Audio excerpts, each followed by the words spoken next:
Bismillah, alhamdulillah, wa salatu wa salam ala rasulillah wa ala alihi wa sahbihi ajma'in, ma ba'd. So the question is about the difference between the Hanabila and the Ashariyah. We already took, of course, the difference between the Maturidiyah generally and the Ashariyah. And again, there are the three valid schools of Aqidah, right? So we're not here to discriminate. We're just showing the differences, even though for our purposes they are one. So what are the differences between the Hanabila? And we're talking about the Hanabila, we're not talking about the Salafiyah, the Wahhabiyah, the Hashawiyah, the Nabita. We're not talking about them that claim to be Hanabila, and all they follow is Imam Ibn Taymiyyah and Ibn al-Qayyim and Ibn Abdul Wahhab and all this. That's not what we're talking about. We're talking about the true Hanabila, the true Athariyah, the way of Imam Ahmad and Sidi Abdul Qadir Jilani, Qaddasallahu Sirrahu al-Aziz, the likes of Ibn Qudama, of course, and Al-Majd, Ibn Taymiyyah, the grandfather, and Ibn Rajab, and Al-Khalwati, and Al-Buhuti, and Al-Hajjawi, and Ibn Najjar, and Al-Safarin, all of them. That's what we're talking about, the true Hanabila and not the Salafiyah. Now, okay, so we have... Really, I mean, there are some differences. Firstly, of course, the most obvious is that the Hanabila don't go into kalam. The way of Imam Ahmad and the way of the Salaf, of course, is not to go into kalam, which obviously the Ash'ari and the Maturidiyah do go into. Even the whole, the way the Ash'ari, their Aqidah books are, you have the Sifah Nafsiyya and the Salbiyya and the Ma'ani Ma'nawi. The Hanabila don't have that process, right? They don't have the whole kalam. And they're not supposed to go into kalam. So that's probably the most clear differences. And again, that is more in line with the way of the Salaf. Obviously, Imam al-Ghazali, we talked about that, and others of the later scholars.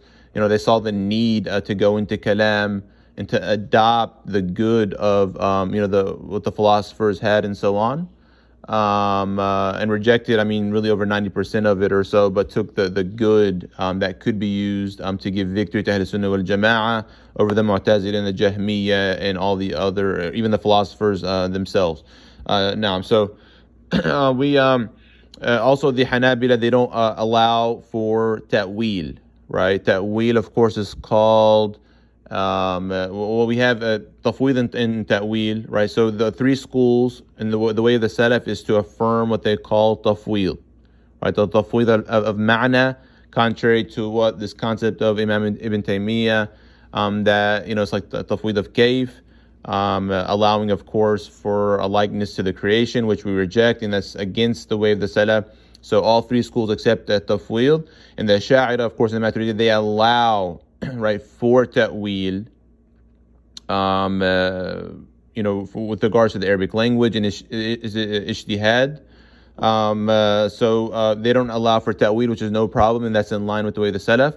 Obviously, we believe that some of the Salaf did do ta'wil, which does open up the door to allow ta'wil, but those are the two ways, of course. We know that Imam al-Laqani says, وَكُلُّ نَصٍ أَوْهَمَ التَّشْبِيهَ أَوِّلْهُ وَفَوْضُ رُمْ تَنْزِيهَ. So there's only two main ways to deal with the sifat of Allah subhanahu wa ta'ala anyway. And the three schools are going to agree on tafwid. And we talked about before that some tried to say that the tafwid of the Hanabi and the Ash'ari are different. No, it's the same tafwid. Even though there's a type of tafwid that exists amongst the Sunni schools, where, example, you affirm yad as a sifah, right, not hand, the way of the Salafin, the Mujassim, and the Karramiyya, right? That's not, it's affirming the Arabic word yad as a sifa, for example, right? That's still in line with tanzih and tafwid, so no problem. So that's going to be of the clear. Of course, Imam Ibn Qudama famously wrote them at ta'wil, showing that it's impermissible, and the Hanabila do believe that it is haram to do it, and it's a bid'ah to do ta'wil. No problem. And that is a valid opinion. It's a valid school. Another difference, of course, is going to go to the harf and the sawt, which might translate to letter and sound. That the Hanabila, of course, affirmed this, contrary to the Ash'ari and the Maturidiyah, where they say the kalam is without harf and without sawt.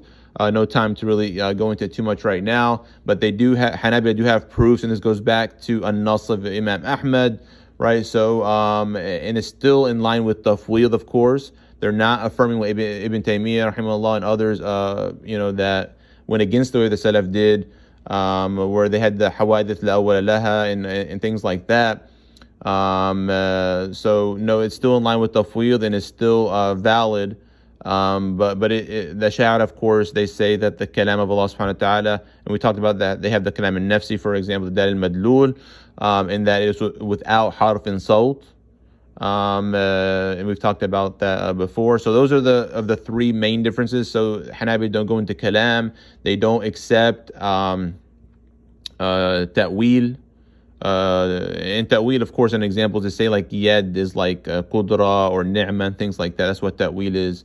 And tafweed, of course, is affirming the Arabic text and saying Allahu a'lam what that means. And that's the way of the Salaf and the way of the three schools. And the Ash'ari and the Maturidiyah, they allow ta'wil through ijtihad with regards to the Arabic language.